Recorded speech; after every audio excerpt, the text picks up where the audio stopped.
It is the 10th day of the month of March 2024. A very good evening to you and a warm welcome to our news bulletin tonight. My name is Nelius Wanjiru. Hoping that you had a blessed Sunday. Stay tuned in as I keep you updated on what made headlines today. And we kick off our news bulletin tonight, where President William Ruto on Saturday had a conversation with the United States Secretary of State Anthony Blinken over the deployment of the Kenyan police officers to help restore order in Haiti. The two during the call reiterated their commitment to support the cause that will be spearheaded by the Kenyan police. Blinken also appreciated Kenya's effort to ensure there is peace and sanity in East African region. Secretary Blinken also offered his appreciation for Kenya's diplomatic work to support peace and security in the Horn of Africa. Kenya is expected to deploy at least 1,000 police officers to the Caribbean country of Haiti. The country has been overtaken by gangs who control key cities as well as other regions in the country. Gang influence has continued to grow in the country since the assassination of the President Jovenel Moses in the year 2021. The high-level dialogue in Denmark will be seeking to address the new Danish policy, which is anchored at 3 pillars, and that is trade and investment, climate action, and peace and security. The dialogue will also discuss 2 pertinent issues that are of global interest, and that is, does Europe and Africa still view itself the same way it viewed themselves, the same way they viewed themselves 10, 15 years ago? The theme of the dialogue being strengthened partnership with Africa for mutual prosperity resonates extremely well with His Excellency President Ruto's advocacy for a paradigm shift. And now moving on to fight against illicit brew and alcohol, Deputy President Rigathi Gachagua has reiterated that the nationwide war on illicit brews, drugs and substance abuse is unstoppable and the government will not give in despite fightbacks from merchants of death disguised as entrepreneurs. Speaking today at the Presbyterian Church of East African Gateway Church in Roysambu, Nairobi County, during the induction of the Reverend David Chege, who takes over as the new Minister of Gateway Parish, Gachagua said only legitimate business will be allowed to drive to support the economy. And as Alice Diana report, the DP's sentiment today comes just a week after government issued tough directives against illicit brew, drugs and substance abuse, among cancellation of the second-generation manufacturing licenses, awaiting fresh application and closure of alcohol outlets near schools. A week after the government issued various directives aimed at eradicating illicit liquor, drugs and substance abuse in the country, Deputy President Rigathi Gachagua has said he cannot succumb to threats and other forms of intimidation, emphasizing that he is ready to pay the political price to restore dignity of people, especially the youth. Wengine wanajaribu kuniuzia uoga mimi. Oh, Deputy President, unajua hii watu ya pombe ni kali sana. Wewe na ni mtu ya kuchaguliwa. Si watu watakufukuza vile walifukuza Mutudho. So mimi niseme namna hii. Kama hii kiti itapotea kwa sababu ya kusema watoto wetu hatutakubali wauziwe sumu, niko tayari. Speaking at the Presbyterian Church of East Africa Gateway Church in Roysambu, Nairobi, Gachagua, who was accompanied by his spouse Pastor Dorcas Rigathi, dismissed calls from some quarters of withdrawing from the war or going slow on it over possible loss of votes. He noted that eradication of the illicit alcohol menace and drugs will lead to a productive nation with people living in dignity. Ngozi yeyote governor unajua, mtu angetaka kuwa anaongoza walevi tupu. Hata sisi tukitaka kuongoza watu wasafi, watu wako na heshima, watu wako na familia. That is the pride of leadership. There is no pride in leading a drunken nation. There is no pride in leading people with broken families. There is no pride in leading people who cannot work. We want to lead families. We want to deal decent people. We want to lead productive people. Mimi na rais wetu tuko hapo. Other measures to be implemented immediately are withdrawal of licenses of bars established within residential areas and around basic educational institutions, fresh verification of licenses of chemists and agrovets by the Pharmacy and Poisons Board and the Veterinary Medicines Directorate in the next 30 days. These guidelines should be in place in the next 14 days. Hivyo hiyo video itaendelea na sisi hatuna vita na mtu yeyote. Hatusemi biashara ifungwe, ile tunasema sumu hapana. Wezi kuhusia watoto wetu sumu ati tukubalie ufanye biashara. Hapo hatuwezi elewana. Lakini ukiuza ile mzuri, kama iko mzuri, endelea.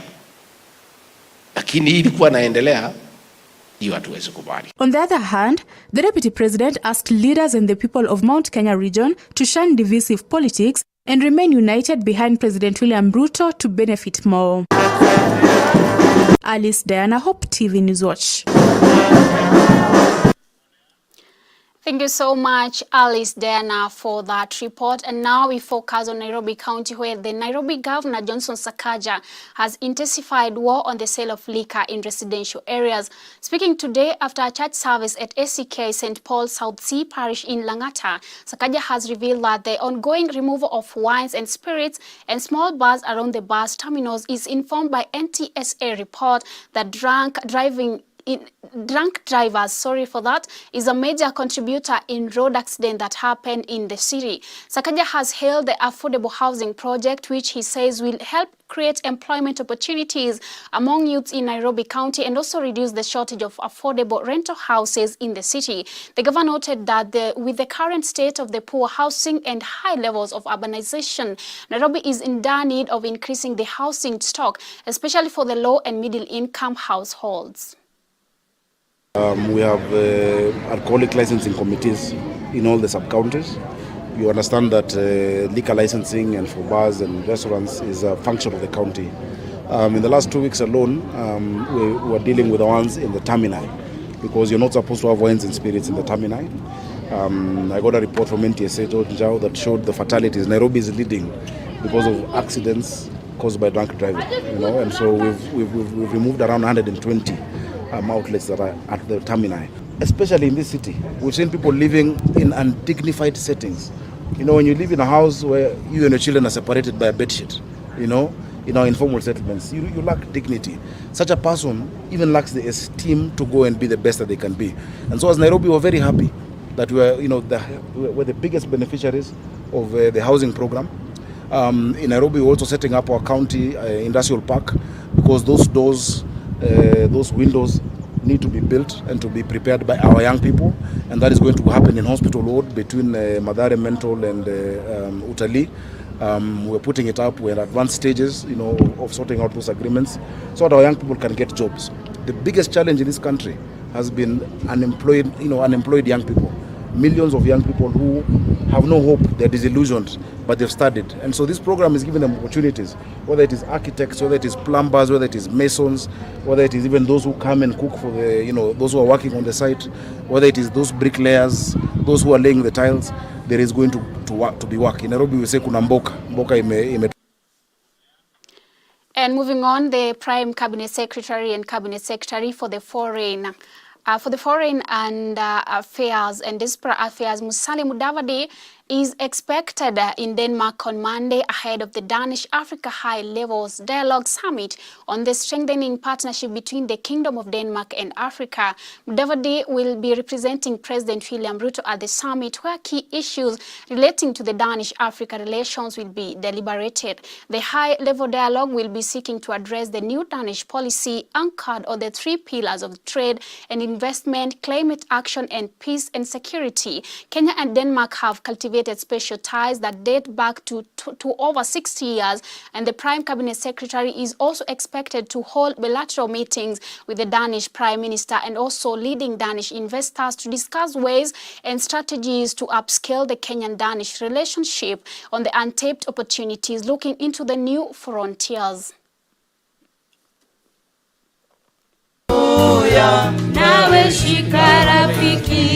Almost 3 weeks after the opposition leader Raila Odinga announced his intention to run for the position of chairperson of the African Union Commission, which is a negotiated document, his bid now seems to be in trouble after various leaders of the Kenya Kwanza government today called on him to make one choice.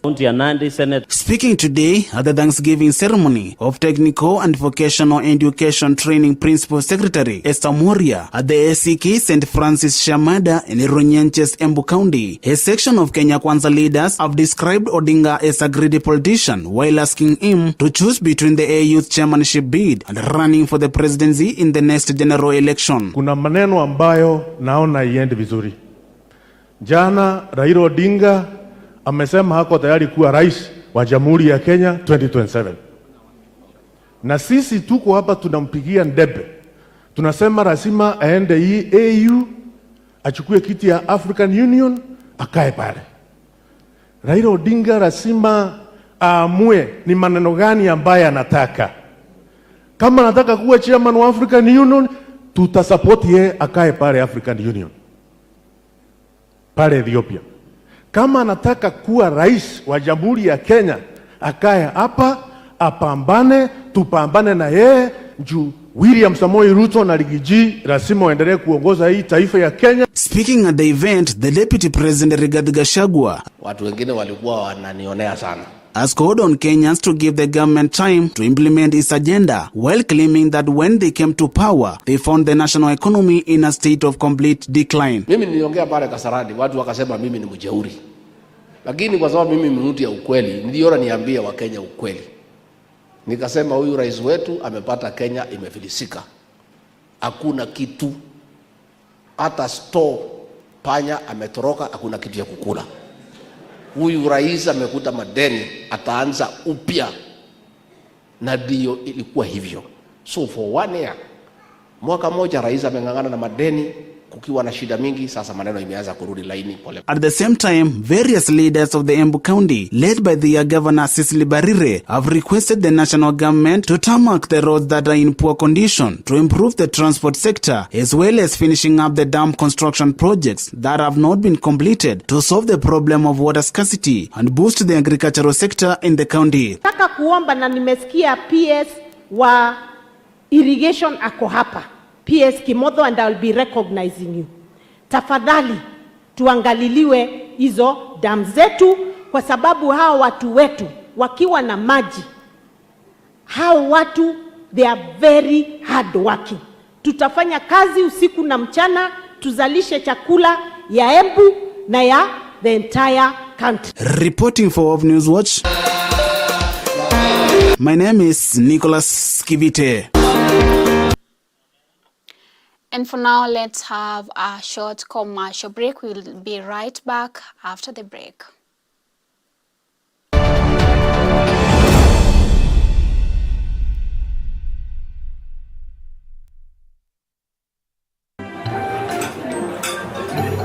I've actually been trying to find a balance. It's been really tough and hectic, but Everyone says once you get a hang of it, becomes better, and I don't know, but I'm hoping to find the balance soon because it's really been hectic.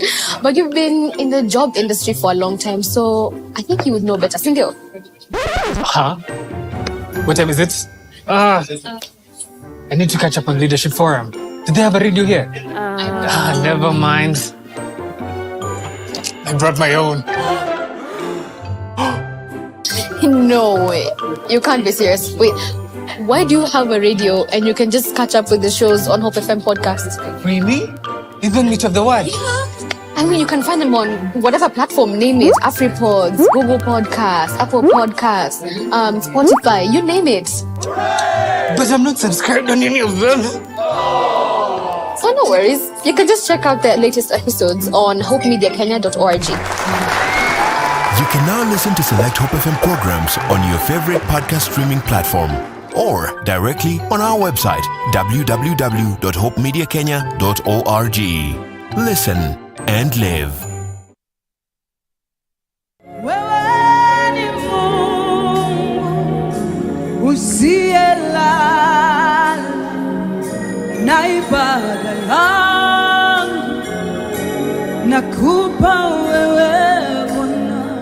To get Wewe ni Mungu by Evelyn Wanjiru as your Skiza tune, SMS the word Skiza 88300028 and send to 811. Hope Skiza, spreading the hope.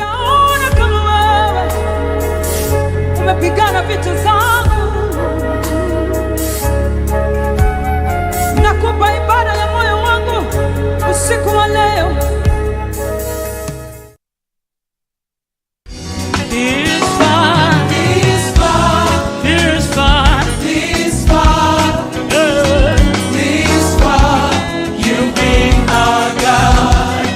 To get Ebenezer by Jane Allaire as your Skiza tune, SMS the word Skiza 88300023 and send to 811.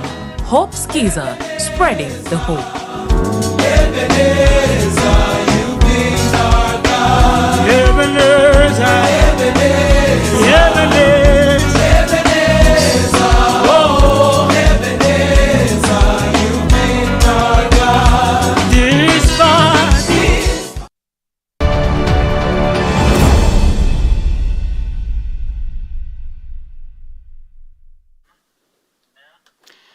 And welcome back. Thank you for staying tuned. President William Ruto on Saturday had a call conversation with United States Secretary of State Anthony Blinken over the deployment of the Kenyan police officers to help restore order in Haiti. The two during the call reiterated their commitments to support the cause that will be spearheaded by the Kenyan police. Blinken also appreciated Kenya's effort to ensure that there is peace and sanity in East African region. Secretary Blinken also offered his appreciation for Kenya's diplomatic work to support peace and security in the Horn of Africa. Kenya is expected to deploy at least 1,000 police officers to the Caribbean country of Haiti. The country has been overtaken by gangs who control key cities as well as other regions in the country. Gang influence has continued to grow in the country since the assassination of President Jovenel Moïse in the year 2021.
And now inequality between women and men was widely apparent, but it's now on a new dawn, for indigenous and rural women who have changed fortunes, also being empowered economically, acquired skills, opportunities with tools to get themselves out of extreme poverty. But many women in West Pokot County who were vulnerable now have made significant strides by beating the poverty trap, hence accessing resources and uplifting their living standards. The women who have formed groups are using beads to make decorative products as an income-generating activity to fight high poverty levels and peace building in the region. Monica Salinan, a rural woman from the Batay area, says that they have been in darkness, but now they have been empowered after enduring suffering for a long time.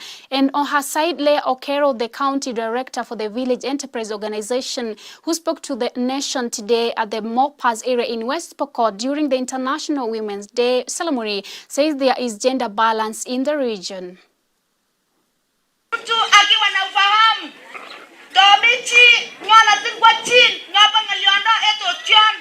Is working towards taking care of the environment to counter the effects of the climate change, to remove the dryness in the area, to increase the landscape cover restoration by planting 50,000 trees within this year. That's the target we have given ourselves. We are going to do 50,000 trees between this planting season and end of next year, April. Kwenda shule aswa mimi nilienda shule mpaka class 7 hasa nikapeanwa haraka. Nilikuwa World Vision ile inaitwa Canada samani. Nilikuwa nashika number 1 kila siku mpaka class 7. Nilishika mpaka nikaenda class 8 nikapeanwa. Waweze kufanya biashara, waweze kuwa na pesa zao, wasiweze kutegemea wanaume peke yao. Wanawake hapa pia wako na majukumu mengi sana. Utapata wamama hapa ndio wanajenga manyumba, wamama ndio wanalea, wamama wanachota maji. Started her businesses, her children are eating all the balanced diet, they are going to school. The girls are no longer going through FGM, they are not being married off, and I'm really excited particularly to see the girls you can see here who are in school because they've been rescued. Feel some underlying issues that demean the effort and capacity or even the potential of women to achieve their full potential. Like in West Pokot County, we still have issues of female genital mutilation, which currently stands at 44%. That is based on KDHS 2022. That is still higher. Elsewhere, the Second Lady, Pastor Dorcas Rigathi, has advised the high school students to shun romantic relationship at this age. Speaking during annual prayer rally for the Kiambu Kenya Students Christian Fellowship KSCF at Dick High School, she urged the students to seize this opportunity to acquire better grades that will see them join higher institutions of their choice to better their careers. According to her, love triangles have led to killings of girls at an early age, leaving the affected families with grief and loss. One thing I have said, do not put too much on this relationship. If somebody leaves you, they are not good for you. God will bring a better one at the right time, in the right place. So next time they will ever come and dupe you, just go around the compound. If you look down there on that fence, there are some flowers. Especially you who are in Thika High School, I can see those flowers. Just go and pick those flowers and send to that girl or to that boy and tell them good radiance, a better one is coming.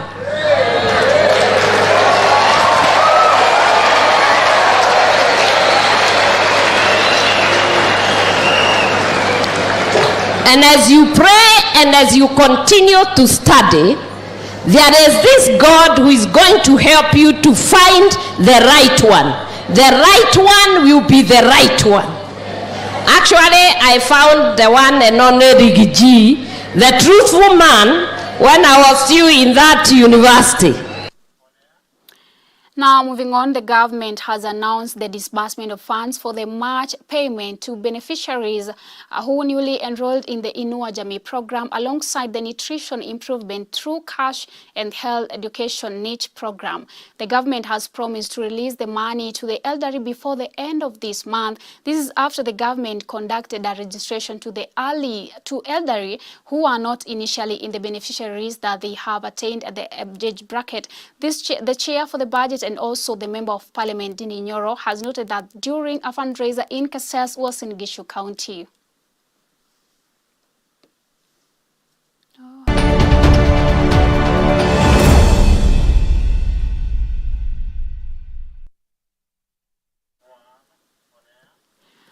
And now we move to sports, where KCB RFC head coach Curtis Olago has said that his team is now focusing on the upcoming semi-finals after losing 10-14 to Cabra's Sugar in a closely contested Kenya Cup tie. It was KCB Rugby who struck fast through the Darwin Mukiza's lightning speed.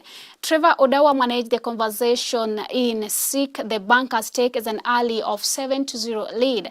The try served as a moral booster to the Sugar men, who responded with 5-pointer thanks to Captain George Nyambua. Ntabeni Lukisa's conversion fell short. The Bankers will meet Kenya Harlequin on Menengai Oilers in the semis as they continue to see what will come out. Ntabeni Lukisa's conversion fell as the Bankers will meet Kenya's Halegs on Menengai's Oilers in the semis.